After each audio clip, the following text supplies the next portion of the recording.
Hey guys, for today's adventure we're going to be doing a super simple, easy baking recipe. We're pretty much going to be making peppermint bark. It's a great gift or a stocking stuffer if you're just looking for something really easy to make and put together. It's pretty quick too, and you really don't need that many ingredients or any knowledge of how to bake. I like making peppermint bark because it's really quick, it's really easy. You can actually do a lot with it, so you can make it with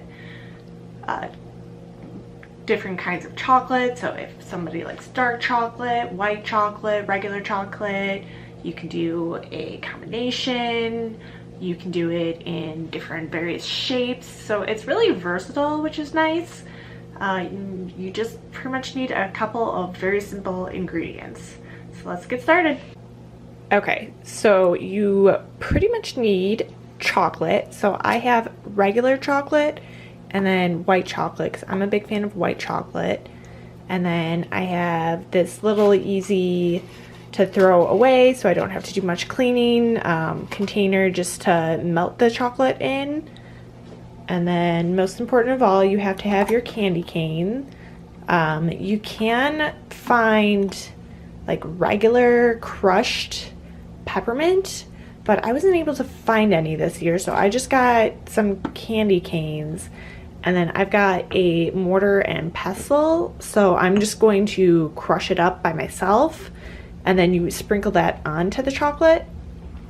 And then the last thing that you need is some sort of tray. So I just happen to have my pizza tray. I lined it with foil again, that way it's super easy cleaning. I just have to take this off when I'm done. And then what I want to try this year is I'm going to pour the chocolate in first, and then I'll sprinkle on the crushed up candy cane, and then I'm going to stick these into the chocolate. So hopefully I can get some cool shapes. So I've got a star, a gingerbread man, Christmas tree, a stocking, a candy cane, and a snowman. So first things first is we're going to unwrap all of my candy canes and we're gonna crush them up with my mortar and pestle. Now it is okay if you have different size pieces, but you just don't want them being too big because again, you have to remember people are going to be biting down into this, and biting down on hard candy isn't always the easiest depending on who you plan on giving it to. So like some of these pieces are just way too big, so you just got to keep crushing them until they're a little bit more fine. If you have kids that like helping when you're baking, crushing up the candy canes is probably the easiest thing for them to do. Although I would definitely have them use like a mortar and pestle, because you don't really have to worry about them hitting their fingers. They can just hold on with one hand to the mortar and then the other hand to the pestle, and then just grind it up. That way they have something to do while you're melting the chocolate or whatever. It is a little bit messy because little peppermint flakes kind of go flying everywhere.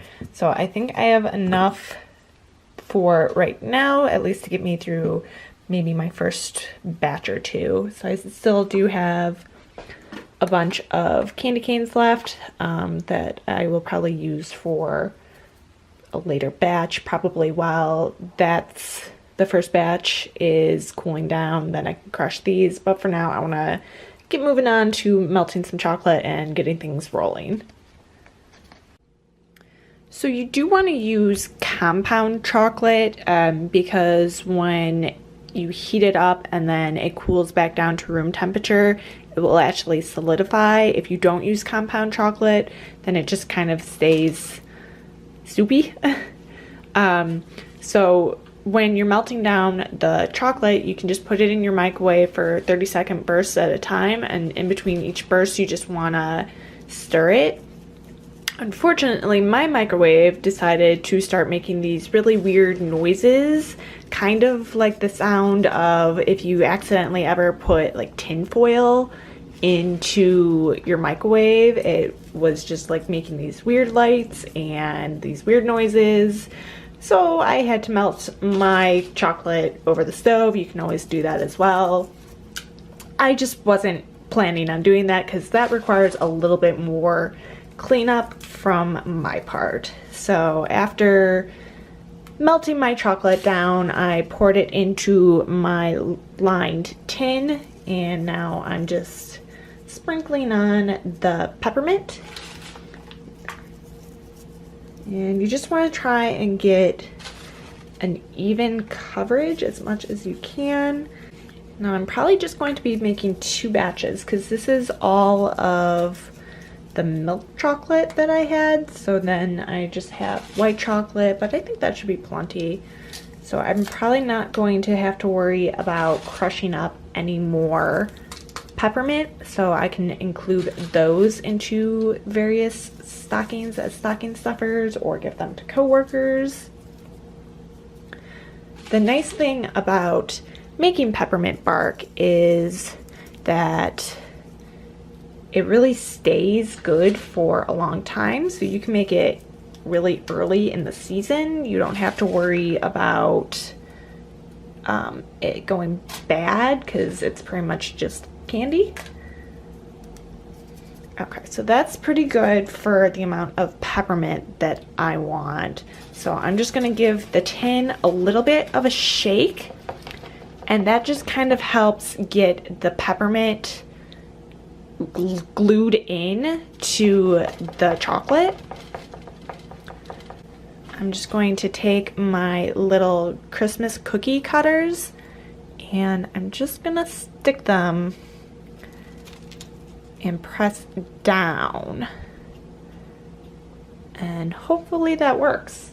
The other thing that you can do is, because I'm not sure if 100% if this is going to work, but when the chocolate is a little bit more solidified, you can press down with the cookie cutters, and that way you can get the fine lines. But we're just gonna test this out and see what happens.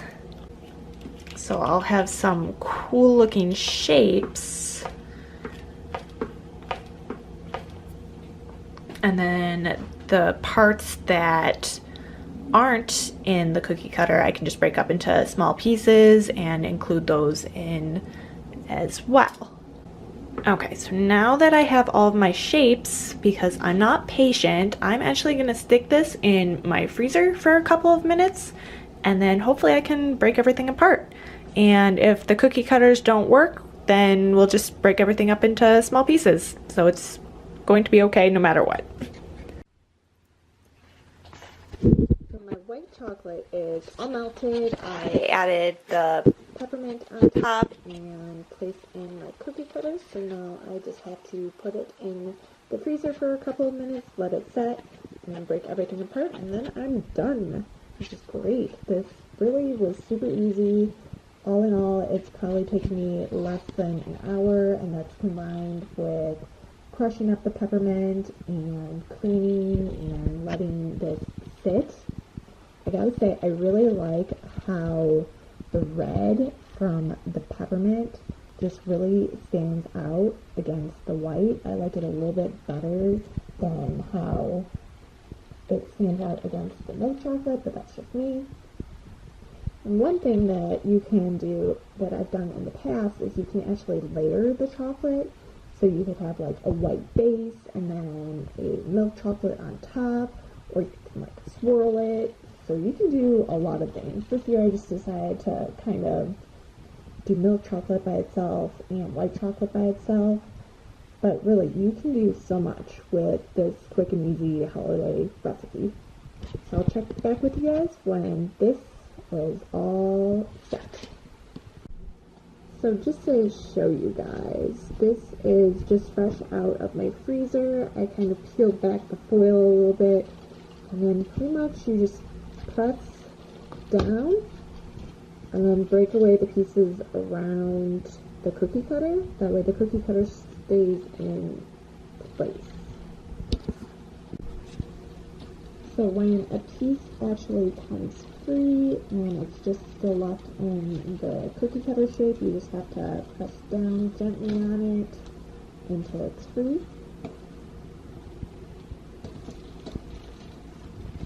You do want to be careful when breaking apart the pieces because the peppermint can actually kind of dig into your skin a little bit, so it can hurt. So probably don't have any kids do it because you don't want them getting hurt.